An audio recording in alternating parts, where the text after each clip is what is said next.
colección organizada de sentimientos y creencias sobre uno mismo, que incluye toda la información y sentimientos relevantes de nuestro pasado, presente y futuro, incluso nuestras posesiones. Me gustaría que alguno de ustedes pues participara y me dijera eh, así rápidamente qué autoconcepto tiene o qué concepto tiene de sí mismo.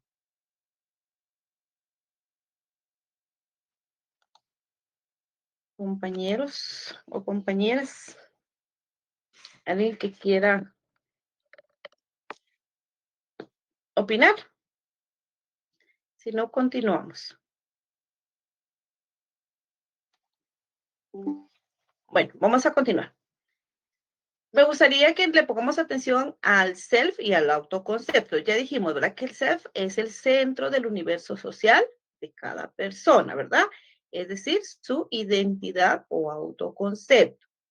Luego tenemos que el autoconcepto es la colección organizada de sentimientos. ¿Qué sentimientos tengo? Las creencias que tengo de sí mismo, ¿verdad?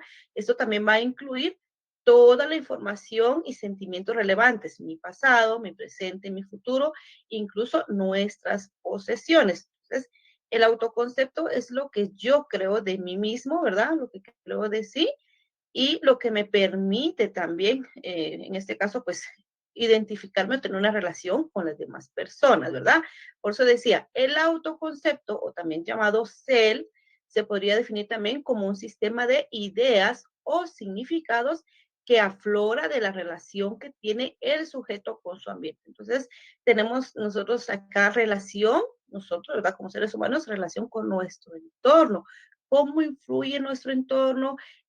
Cómo actuamos nosotros con todo aquello que nos rodea, ¿verdad? Entonces, eh, también podemos, hay una definición, ¿verdad? O algo que dice que es un reflejo y dinámico sistema de creencias de un individuo sobre sí mismo, que considera como verdaderas y con un valor positivo o negativo. Entonces, también eso es eh, autoconcepto, ¿verdad? Entonces, el libro de Purkey, ¿verdad? En autoconcepto y rendimiento académico lo define como un reflejo y dinámico sistema de creencias de un individuo sobre sí mismo que considera como verdades y con un valor positivo o negativo. Entonces, nos detenemos en esto, ¿verdad? Porque el autoconcepto es un juicio que tenemos de nosotros, ¿verdad? Entonces, hablamos de los juicios de valor que hacemos de nosotros mismos, de nuestro comportamiento, de nuestro físico, de nuestro pensamiento, de nuestras habilidades. Eso es el autoconcepto. Por ejemplo, podríamos decir, ¿verdad? Yo soy psicóloga, eh, yo soy catedrática, por ejemplo, ¿verdad? Entonces el autoconcepto es lo que yo soy, ¿verdad? Y eso lo estoy diciendo lo que yo soy, pero podríamos hablar también de nuestro físico, ¿verdad? O nuestro pensamiento o de nuestras habilidades, es decir, el propio juicio de valor que hacemos de nosotros mismos. También el autoconcepto, pues, es el resultado de un juicio diario que acometemos hacia nosotros mismos. Esto también está muy, podríamos decir, arraigado, ¿verdad? A lo que nosotros vamos así creando cuando somos niños. Recuérdese que nuestra identidad también se va formando en nuestro hogar, en nuestra casa, ¿verdad? Nosotros vamos creando nuestra identidad y de ahí surge nuestro autoconcepto. ¿Qué es lo que tiene, qué concepto nos han hecho creer en nuestro hogar, ¿verdad? En nuestra casa? En el caso del niño, cuando se le dice, eres una persona muy inteligente, eres muy pilas, ¿verdad? La frase que se utiliza, o puede ser todo lo contrario, ¿verdad? Eres un tonto, eres un aquí, eres un allá, y también eso, por eso dice que es el resultado del juicio, de un juicio diario de que acometemos hacia nosotros mismos. Nos vamos creyendo también lo que nos van diciendo, por eso dice, habla de nuestro entorno. Entonces, donde el único juez es la propia persona. Aquí, en este caso, somos los únicos jueces, podríamos decir, de nosotros, ¿verdad? Las conclusiones de dicho juicio pueden ser positivas o negativas, era lo que yo le decía, y serán las que condicionen nuestro comportamiento a la hora de relacionarnos, de aprender o simplemente de estar a gusto en los momentos de soledad con nosotros mismos. Cuando nosotros estamos con las personas, con un grupo de personas, tendemos a ser unos y cuando estamos solos tendemos a ser otros, ¿verdad? ¿Por qué? Porque muchas veces se nos dificulta demostrar quiénes somos en realidad, pero esto debido al autoconcepto que tenemos. Ya vamos a dar un ejemplo ahí. Entonces, esto sí es muy importante, ¿verdad? Que nosotros lo comprendamos y que lo veamos en este curso, que es parte de nuestra personalidad, ¿verdad? Y de acuerdo a esto, pues también vamos a encontrar cómo nos afecta, o en algunos casos en los trastornos. Encontré un libro por ahí muy bonito que después se los voy a pasar para que también podamos comprender por qué es importante estudiar esto del self y el autoconcepto, ¿sí? Entonces también hay otra definición del autoconcepto, o bueno, también se concibe como un conjunto organizado de actitudes que el individuo tiene hacia sí mismo. Entonces es el conjunto de actitudes que tenemos hacia sí mismo, ¿verdad? Y también acá podemos que entra un otro concepto que es la actitud. ¿Y qué es la actitud? Para la Real Academia Española, la actitud es el estado de ánimo que se expresa de una cierta manera. Por ejemplo, ¿qué actitud tiene usted el día de hoy? Hoy está con la actitud de aprender, ¿verdad? O no, ¿verdad? Hoy tengo una actitud pesimista y qué aburrido estudiar, qué aburrido recibir el curso de psicología de la personalidad, ¿verdad? Entonces, es parte de la actitud que usted presenta. Y la actitud, pues también es algo que nos ayuda mucho porque de acuerdo a nuestra actitud, pues nosotros vamos a ir ahí sí que actuando, ¿verdad? Pero vamos a ver, porque se han conectado varios compañeros. Entonces, también es importante que dentro del autoconcepto nosotros sepamos, ¿verdad? Que la actitud también tiene relación, ¿verdad? Y también como en toda actitud, el autoconcepto o el self se pueden distinguir tres componentes, que es el componente cognitivo, el componente afectivo y evaluativo, y el componente comportamental. Entonces, en el autoconcepto o el self se distinguen tres componentes, el componente cognitivo, el componente afectivo evaluativo y el componente comportamental, ¿verdad? Voy a terminar de explicar esto y luego continuamos con la siguiente presentación. En el componente cognitivo encontramos la autoimagen. Entonces, el componente cognitivo, la autoimagen. Cuando yo me paro frente al espejo, ¿qué es lo que observo? ¿Sí? ¿Qué es lo que veo de mí mismo? Podríamos decir, ¿verdad? Entonces, por ejemplo, usted se para al espejo y dice, ay, qué bonita soy, qué hermoso cabello, mis ojos, y usted empieza a ver todo lo positivo de sí, ¿verdad? Pero en algún momento puede ser que no pueda ver todo eso de sí, ¿verdad? Entonces, existe ahí un problema porque por eso decía que puede haber una evaluación positiva o negativa de nosotros mismos. Entonces, en el momento de que yo empiezo, ¿verdad?, a verme al espejo y veo, ¿verdad?, cómo soy, entonces podría ser una presentación positiva o negativa, ¿verdad? O alguien puede decir, ay, no, qué chaparro soy, muy moreno, de ojos negros, y él podría describir todas las características negativas o que no le agraden, ¿verdad? Pero entonces el componente cognitivo, que es la autoimagen, es cómo nos vemos nosotros mismos. Entonces, es decir, cuando nosotros nos vemos al espejo, ¿verdad? Vemos nuestra imagen, la representación mental que tenemos de nosotros mismos. Luego tenemos el componente afectivo y aquí encontramos la autoestima, que también la vamos a explicar un poquito más adelante, pero estoy dando a conocer acá. ¿Qué es el autoestima? Yo creo que esto pues se habla mucho, ¿verdad? Incluso hasta recibimos esos talleres de la autoestima, porque la autoestima es una parte tan importante de nuestra vida, ¿verdad? Es como nos evaluamos, ¿verdad? Esta es la parte evaluativa donde hay aprobación o rechazo, ¿verdad? Entonces, yo me miro al frente al espejo y digo, ay, bueno, yo soy bajita, eh, soy morenita, y veo todo, pero aún así yo me acepto y me quiero como soy, ¿verdad? Entonces encuentro ventajas de lo que soy, pero podría alguien decir, ay, no, soy muy moreno, soy esto, y podría dar todo lo negativo y esto pues haga que su autoestima no esté muy bien, ¿verdad? Entonces, el autoestima o esta parte tiene una carga afectiva, puesto que cada descripción que hacemos nosotros mismos nos lleva a connotaciones emotivas y afectivas. Decimos que el autoconcepto también es autojuzgarnos a nosotros mismos, pues cada juicio conlleva sentimientos, ¿verdad? Entonces aquí ya se relaciona la autoestima y luego está el componente comportamental que es la motivación Y este es el self del que aflora la energía necesaria para perseguir la meta del desarrollo personal. Y es nuestro motor para perseguir y encontrar a la persona que queremos ser. Entonces, por ejemplo, ¿verdad? Usted dice, podría tener características negativas porque todos los tenemos, pero en el momento que usted se ve al espejo, ve quién es, pero usted dice, bueno, soy aquí, soy esto, soy lo otro, pero puedo mejorar con tal situación, ¿verdad? O usted trata la manera de su motivación, ¿qué le motiva, verdad? Por ejemplo, hoy usted dice, bueno, voy a levantarme temprano, voy a recibir mis cursos y todo lo que le motiva. Entonces, el autoconcepto es una parte muy importante en la construcción de nuestra personalidad y eso creo que lo sabemos todos, ¿verdad? Entonces tenemos acá el self, ¿verdad? Y vemos que el self se concibe como un centro relacional de auto, referencias cuyas manifestaciones principales son el autoconcepto, la autoestima, la autoimagen y la autorrealización. Era lo que yo explicaba, ¿verdad? Entonces, por ejemplo, encontramos acá la autoimagen es el rol, el estatus, lo que representa, era lo que yo le decía, ¿qué veo cuando yo me paro frente al espejo? ¿Qué es lo que observo? ¿Qué es lo que veo de mí? Luego tenemos el autoconcepto, que es la cognición, lo que conozco de mí, el concepto que me hago de sí mismo, ¿verdad? Al momento de verme al espejo, entonces, ¿cómo me considero? Y la autorrealización, la voluntad, el querer. Por ejemplo, usted, vuelvo a repetirle, ¿verdad? Está estudiando, ¿por qué? Porque usted quiere eh, sí, más que todo quiere crecer como persona, quiere profesionalizarse, quiere realizarse, ¿verdad? Porque el hecho de que yo llegue a una carrera, ¿verdad? Universitaria, una licenciatura, me abre puertas, a diferencia de tener un solo diversificado.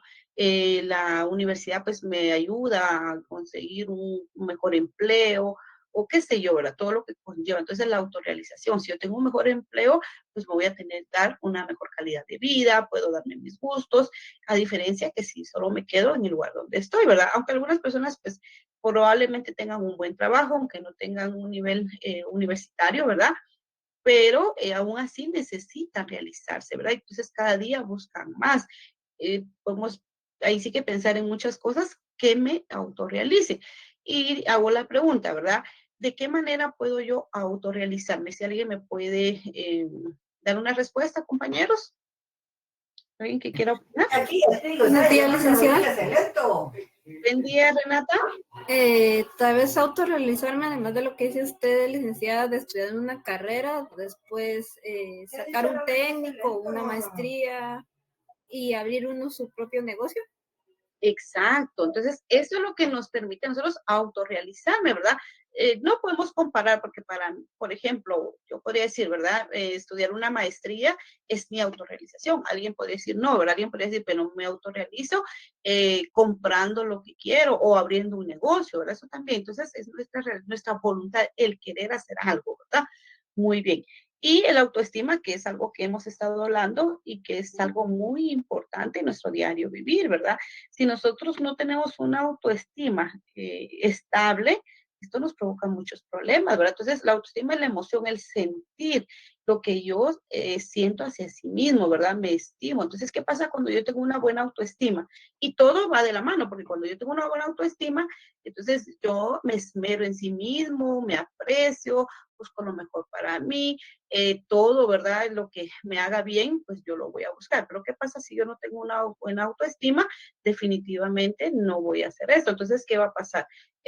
No me voy a arreglar, no me va a importar cómo la gente me vea, de repente incluso hasta pueda entrar en depresión y se vayan dando todas las problemáticas que nosotros ya conocemos y que ya estando en nuestra clínica nos va a tocar que resolver, ¿verdad? Entonces, más adelante vamos a comprender por qué también es importante conocer el self y saber este tema de la autoimagen, el autoconcepto, autorrelación y autoestima.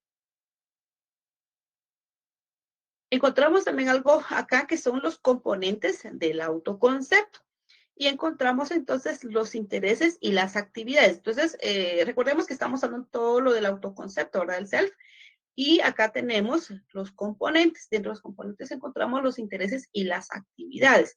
¿Qué es lo que me interesa a mí? ¿Qué actividad me interesa? Por ejemplo, a mí no me gusta el deporte, por ejemplo, pero me gusta hacer pesas, ¿verdad? Entonces, el interés son las actividades a las que yo me enfoco. O, por ejemplo, podría ser acá como me dice, me interesa la filosofía.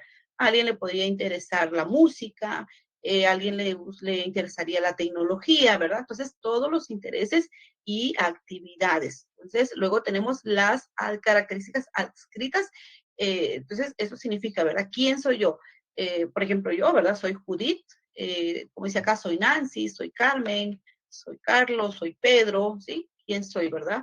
Luego los atributos interpersonales, entonces ya lo que me atribuye, por ejemplo, ustedes son estudiantes, yo soy catedrática, ¿sí? Luego tenemos los aspectos existenciales, cuando, por ejemplo, ¿verdad? Todos tenemos un concepto de sí mismo, entonces era lo que le decía, y decimos, ¿verdad? Yo soy una persona única. Pueden haber muchas personas parecidas a mí, pero yo soy persona única, ¿verdad? Por las características que me hacen a mí. Entonces, estos serían los aspectos existenciales. Luego tenemos las creencias interiorizadas, lo que yo he creído, a lo que yo he como que he unido a mí, ¿verdad? Entonces, por ejemplo, yo estoy en contra del aborto y todo lo que yo rechazo, por ejemplo. Entonces, o podría ser, ¿verdad? Yo estoy en contra del maltrato animal, por ejemplo, específicamente por los perros, podría ser una creencia interiorizada. O también, ¿verdad? Luego tenemos la conciencia del self. Entonces, yo soy una buena persona. ¿Cómo me considero? Entonces alguien puede decir, no, no es una buena persona, pero yo tengo conciencia de mí que yo soy una buena persona. O alguien puede decir, no, yo soy una mala persona, ¿verdad? Porque hago esto y esto. Luego tenemos la diferenciación social. Entonces, acá, ¿cómo nos diferenciamos de la manera en el área social? Por ejemplo, provengo de una persona, de una familia pobre, o no, ¿verdad? Yo provengo de una familia noble, por ejemplo, y cosas por el estilo. Entonces, lo que nos hace diferentes a la sociedad o en el aspecto social, ¿verdad? La diferenciación social.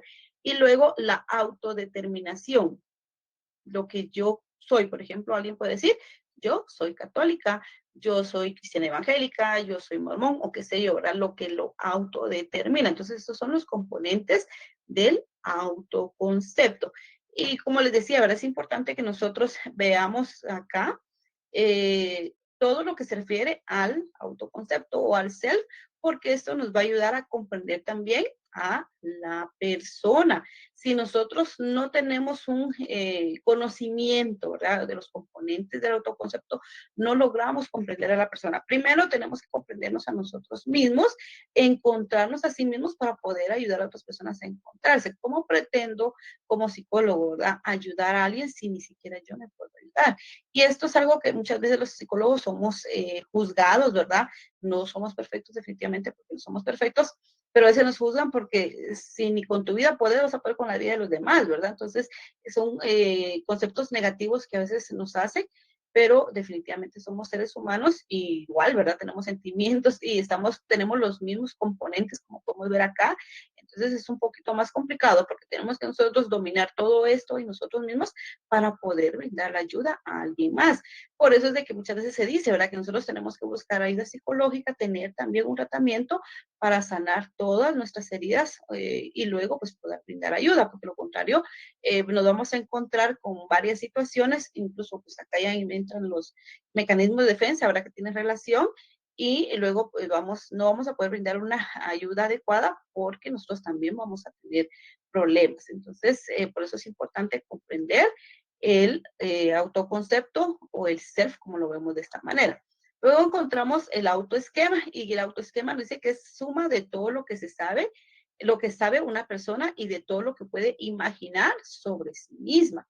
Entonces aquí encontramos el material de estímulo, cualquier información relevante para uno mismo. Entonces, como vemos, ¿verdad? El autoesquema es la suma de todo lo que sabe una persona de lo que puede imaginar sobre sí misma. Entonces nosotros sabemos quiénes somos, ¿verdad? ¿Qué es lo que podemos hacer en determinado momento? Encontramos el material de estímulo, cualquier información relevante para uno mismo.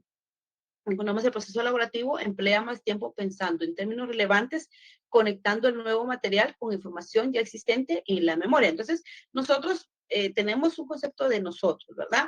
Pero también existe este material o este proceso elaborativo donde nos lleva el tiempo pensando en términos, dice, relevantes, conectando con nuestro nuevo material con la información que ya existe en nuestra memoria. Nosotros tenemos información, por ejemplo, de niños, ¿verdad? Todo lo que hemos absorbido en nuestro entorno, pero luego nos encontramos con lo que nosotros ya hemos ido creando, ¿verdad? Con formalidad. Entonces vamos a llevar o emplear más tiempo procesando esa información que ya tenemos en nosotros mismos para cambiar esa nueva información que está llegando a nuestra memoria. Luego tenemos el proceso categórico, el material relevante del self, que está bien organizado en la memoria, y luego el efecto de autorreferencia es la información relacionada con el self, que se procesa eficazmente y se recupera fácilmente aquel tipo de información. Entonces, acá tenemos nuevamente otros aspectos adicionales del funcionamiento del self. Y lo que hemos estado hablando, ¿verdad? La autoestima, autoevaluación, autofocalización y autovigilancia. Cuando hablamos de la autoestima, entonces ya sabemos, ¿verdad? Que es la evaluación que el individuo hace de sí mismo, la actitud hacia sí mismo, a ser positiva o negativa, era lo que les indicaba, ¿verdad? Para evaluar la autoestima, vamos a comparar el autoconcepto con su concepción del self. Ideal, a mayor discrepancia, menor estima. Entonces, nosotros tenemos como un ideal de nosotros, ¿verdad? Entonces, vamos a evaluar nuestra autoestima porque tenemos que comparar el autoconcepto con la concepción del self, es decir, ideal. Nosotros tenemos una persona ideal de nosotros mismos, ¿verdad? ¿Cómo queremos ser? Entonces, si hay una gran diferencia, imagínense, nosotros de niños pues nos idealizábamos, yo no sé, ¿verdad? Si alguno de ustedes en algún momento en su carrera de enseñanza media, ¿y qué fue lo que estudió, verdad? Pero alguno puede decir, es que yo quería ser maestro y no logré estudiar esto. Entonces, hay una gran diferencia, ¿verdad? En lo que he logrado y lo que es ahora. Entonces, también esto va a afectar a nuestra autoestima.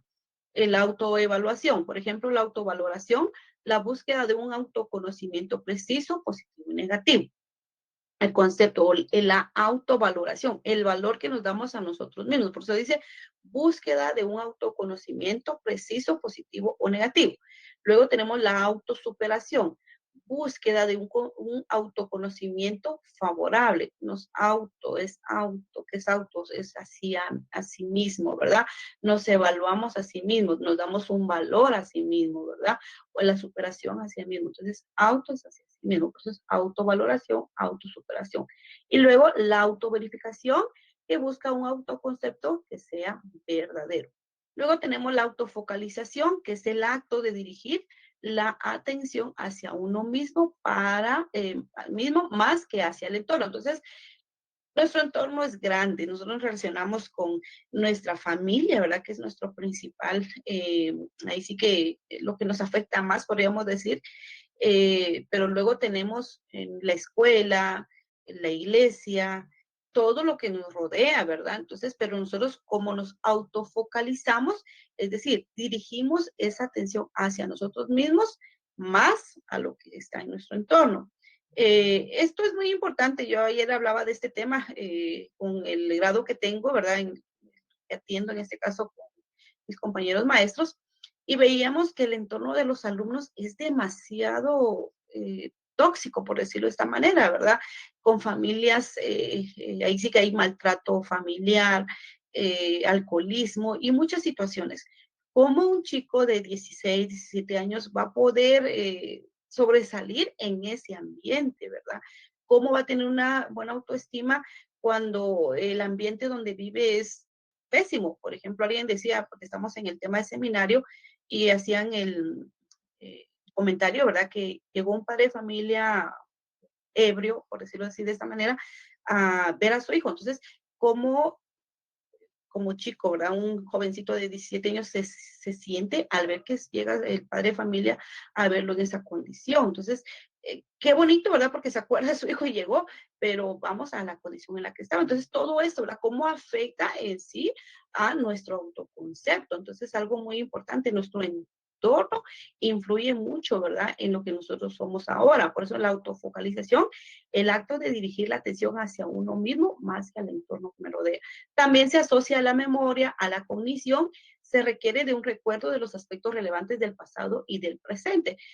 Nosotros pues tenemos memoria y si yo le dijera, ¿qué es lo que más recuerda cuando tenía 5 años, por ejemplo? Alguien podría decir que no recuerda nada de esa edad, alguien sí recuerde más, o por ejemplo, ¿qué es lo que más recuerda cuando tenía 7 años? Y alguien me podría dar, ¿verdad? Un aspecto positivo de su vida, ¿verdad? Que le haya marcado, o alguien podría decirme todo lo contrario. Entonces, pues se asocia a la memoria, a la cognición, que se requiere de un recuerdo de los aspectos relevantes del pasado y del presente, lo que me haya marcado, ¿verdad? Luego tenemos la autovigilancia y la regulación del comportamiento de una persona con base a las situaciones externas y a las relaciones de los demás, elevada o con base a los factores internos tales como creencias, actitudes y valores. Entonces, baja. La autovigilancia, la regulación del comportamiento de una persona, ¿verdad? Entonces, que nosotros vamos, bueno, como vuelvo a repetir, nosotros tenemos, nos vamos influenciados por nuestro entorno y la persona pues va a mantener una regulación de ese comportamiento con base a todas las situaciones externas que tiene, ¿verdad? Todo lo que ha vivido, pues entonces se va a mantener como, va a regular ese comportamiento de acuerdo a los aspectos que le han afectado. Entonces, acá tenemos, bueno, hasta aquí tenemos, nos quedamos con lo del funcionamiento del self, pero yo les había comentado que encontré un documento muy importante y se titula Personalidad, Self y Salud. Se lo voy a compartir ahora para que ustedes luego lo puedan buscar o yo se los pueda enviar y así puedan ustedes, está muy interesante porque nos va a ayudar a comprender algunas cosas que yo ya expliqué acá. Voy a dejar de presentar esto y voy a presentar nuevamente la, el otro documento.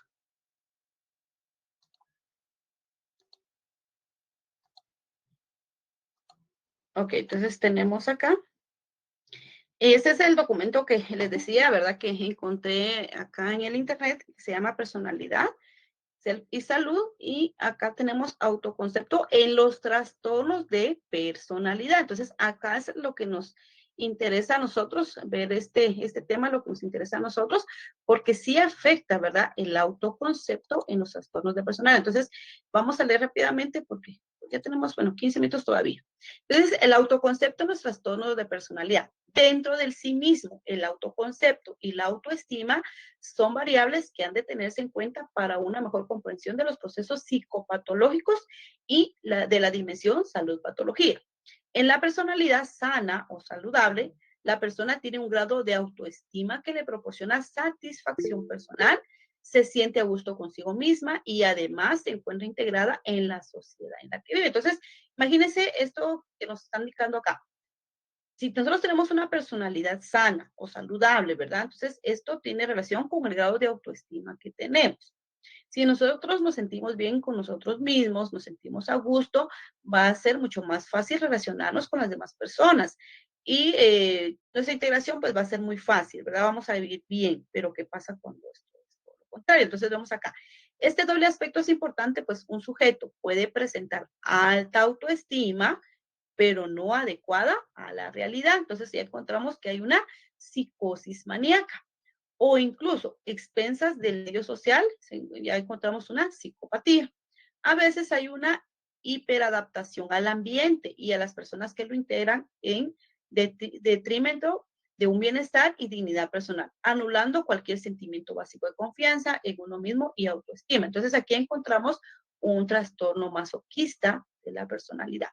Y en otros casos, la persona se aleja, se desvincula de los demás y se mantiene sin conexión, sin contacto afectivo. Su autoestima está bloqueada y poco a poco se va empobreciendo. Entonces encontramos ya un trastorno esquizoide de la personalidad, es decir, una esquizofrenia. Por tanto, las diferencias individuales que pueden establecerse en el estudio del autoconcepto y de la autoestima tienen grandes implicaciones para un enfoque diferencial de la psicopatología y en concreto de los trastornos de la personalidad y como consecuencia de la psicoterapia. Entonces, así, Millón en 1998 dedica especial atención a este foco de observación clínica, estableciendo una autoimagen y unas características específicas del self para cada uno de los trastornos de la personalidad que formula en su modelo. Además, esta clasificación afecta también a los patrones o estilos de personalidad normales, ya que desde el planteamiento dimensional que defiende se considera que cada sujeto puede tener una predisposición mayor o menor a poseer alguno de estos rasgos, aunque sin llegar a patologías. Entonces, es recomendable entonces que las técnicas y herramientas de intervención en todo proceso de tratamiento se desplieguen, sean empleadas teniendo como referente primero primordial la singularidad de la persona y en segundo lugar la peculiaridad que presenta en el self o en otro aspecto psicológico que son comunes a otro grupo similar de personas con estos problemas. Entonces, se señalan algunas breves indicaciones terapéuticas para modificar el autoconcepto y autoestima de algunos de los trastornos y patrones de personalidad, como puestas por millón. Aumentar la autoestima en un paciente con déficit por excesiva dependencia de los demás a la hora de obtener aprobación social como fuente principal de sustento de su valía, requerirá técnicas de refuerzo y apoyo que dirijan el foco de su atención a la disponibilidad y existencia de sus propios recursos, pero estando precavido el terapeuta de que ahora la dependencia no se deposite de forma absoluta en él, por lo menos en la fase de tratamiento avanzada. Entonces, acá también esto es algo muy importante, porque imagínense este pedacito que nos dice, aumentar la autoestima en un paciente con déficit por excesiva dependencia a los demás. Entonces, todo lo que nosotros vivamos de niños nos va a afectar. Esto lo sabemos perfectamente, ¿verdad? Por eso no debemos nosotros tampoco mimar a un niño en exageración. No podemos nosotros hacerlo en algún momento, tal vez utilice esta mal frase, pero hacerlo inútil muchas veces, ¿verdad? Porque para todo es mamá, todo está mamá. ¿Qué pasa cuando él se enfrenta a la realidad? ¿Qué pasa cuando al niño se le da todo, se le cumple con sus caprichos y puede hacer que en la sociedad eso no se logra hacer? Entonces ya surgen toda esa problemática, ¿verdad? Entonces siempre tenemos que tener un balance. Ahora encontramos en este cuadro, que era lo que yo le decía, que me gustó mucho, y dice acá, autoimagen y características del self en los distintos trastornos de personalidad. Entonces, ¿cómo se ve afectado? Lo vamos a ampliar un poquito acá. Por ejemplo, tenemos acá el trastorno. El trastorno es esquizofrenia asocial. ¿Y cuál es la característica? Su autoimagen y característica del self. Entonces, es una persona autosuficiente. Muestra una mínima introspección, es decir, conocimiento de sí mismo, conciencia de sí mismo, parece impermeable a las implicaciones personales y emocionales de la vida social cotidiana y se muestra indiferente al halago o a la crítica. Entonces, una persona que todo el tiempo, ¿verdad? Se le está como que haciendo ver el halago o la crítica, simplemente no le interesa. En este caso, tiene una autoimagen autosuficiente, ¿verdad? Entonces tampoco puedo decir, yo no necesito de nadie, porque sí necesito. A veces decimos la frase, pues está de una, pero que necesitamos. Entonces, la imagen que tenemos de nosotros mismos. Entonces, un trastorno esquizoide o asocial tiene esta característica, ¿verdad? Que no muestra interés por el área social y también se muestra indiferente hacia el halago o a la crítica. Luego tenemos el trastorno por evitación o de repliegue y es una persona alienada, se ve a sí misma socialmente inepto, inadecuado o inferior, lo que justifica al aislamiento y el rechazo que recibe de los demás, se siente poco atractivo como persona, devalúa sus logros y defiere una sensación persistente de soledad y vacío. Entonces, hay personas que podemos ver que son profesionales, tienen títulos de esto, pero aún así se sienten inferiores a los demás. Entonces, me aíslo de todo, rechazo a todos los demás porque me siento poco atractivo, devalúo todos los logros que he tenido, entonces simplemente busco la soledad y el vacío. Luego encontramos el trastorno depresivo, ¿verdad? O de rendición. Entonces, su autoimagen es inútil, se juzga como insignificante, sin valor tanto para él como para los otros, es inútil e incapaz de aspiración alguna, productivo, estéril, impotente, se siente culpable de no poseer rasgos o logros loables, ¿verdad? Luego encontramos el trastorno por dependencia o sumiso, su autoimagen es inepta, se ve a sí mismo débil, frágil e inadecuado, le falta autoconfianza y menosprecia sus aptitudes y competencias, por lo que no es capaz de hacer las cosas sin el apoyo y guía de los demás, a los que acude continuamente demandando protección y consejo. Por ejemplo, el trastorno esquitriónico o gregario es gregaria, ¿verdad? Se considera sociable, estimulante, encantador, utiliza la imagen para atraer a conocidos mediante el aspecto físico y sigue una vida dirigida y orientada al placer. Suele carecer de introspección también, por lo que no puede reconocer o admitir su profunda inseguridad. O, por ejemplo, las personas narcisistas o egoístas, su autoimagen es admirable, cree que es una persona de mérito, que es especial, sino única, ¿verdad? Que merece una gran admiración, a menudo sin logros significativos y tiene un elevado concepto de sí mismo, a pesar de que los demás como egocéntrico, desconsiderado y arrogante. Luego tenemos el antisocial, que lo vemos, o fanfarrón, ¿verdad? Que se ve una persona autónoma, se ve a sí mismo como si las restricciones sociales y las limitaciones de las lealtades personales no le afectasen, valora la imagen y el sentido de la libertad y desconfía de las personas también, ¿verdad? Los lugares, las obligaciones o las rutinas. Tenemos también, por ejemplo, el sádico, ¿verdad? De abuso y vemos que es su autoimagen combativa, se enorgullece de verse a sí mismo como una persona competitiva, enérgica y obstinada, y también valora aspectos suyos que le proporcionan una imagen belicosa, dominante y orientada al poder.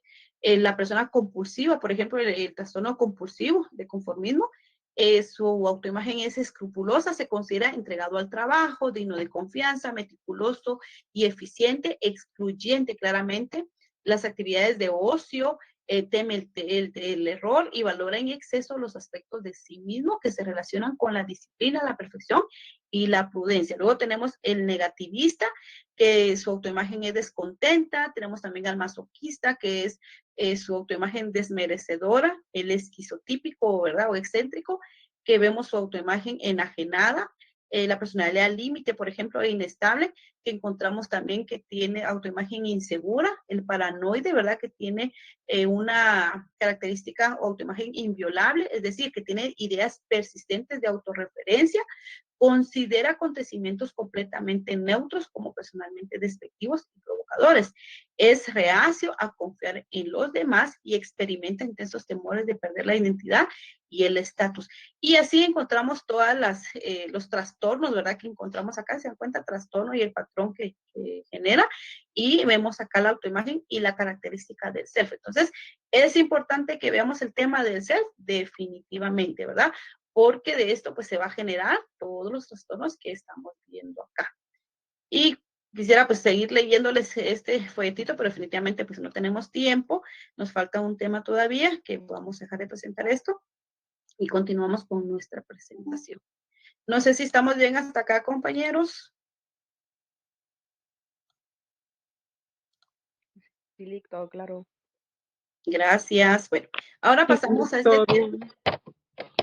Gracias. Tenemos este tema que es la ventana de Coari, que es una herramienta de la psicología cognitiva. Concretamente, este modelo de análisis ilustra el proceso de la comunicación y analiza la dinámica de las relaciones personales. Entonces, esta ventana de Joari habla, ¿verdad? Por ejemplo, acá tenemos lo que no conocen de ti, lo que conocen de ti, lo que conoces de ti y lo que desconoces de ti. Entonces, encontramos que hay una área pública, ¿sí? Y esta área pública es lo que todos conocen de mí y lo que yo conozco de mí, ¿verdad? Entonces, por ejemplo, podría ser lo que yo conozco sobre mí y los demás conocen. Entonces, ¿quién soy? Soy catedrática y podría decir, ¿verdad? Lo que conocen de mí. Luego encontramos que hay un área ciega, lo que los demás conocen sobre mí y yo desconozco. Entonces, alguien puede, como vuelvo a repetir, a veces no nos vemos a sí mismos, no logramos, ¿verdad? Hay cosas que nosotros aceptamos de nosotros, hay cosas que no vemos en nosotros, pero los demás sí. Entonces, lo que yo desconozco de mí, pero las personas sí lo logran ver. Luego encontramos lo que no conoces de ti. Entonces, hay un área oculta, ¿verdad? Es lo que conozco sobre mí y no cuento a los demás. Entonces, hay cosas que definitivamente yo no le cuento a los demás, me conozco, sé quién soy, pero no se lo cuento a nadie más, ¿verdad? Entonces son cosas que desconocemos. Bueno, yo sí conozco, pero las personas no conocen de mí. Luego encontramos el área desconocida, lo que ni yo, ¿sí? Ni los demás conocemos sobre mí. Entonces existe un área desconocida y que esto pues se va a hacer, podríamos decir, hasta el momento que yo busque ayuda psicológica y tenga un problema, voy a descubrir y voy a identificar. Creo que tenía acá un ejemplo, vamos a ver si lo logro encontrar.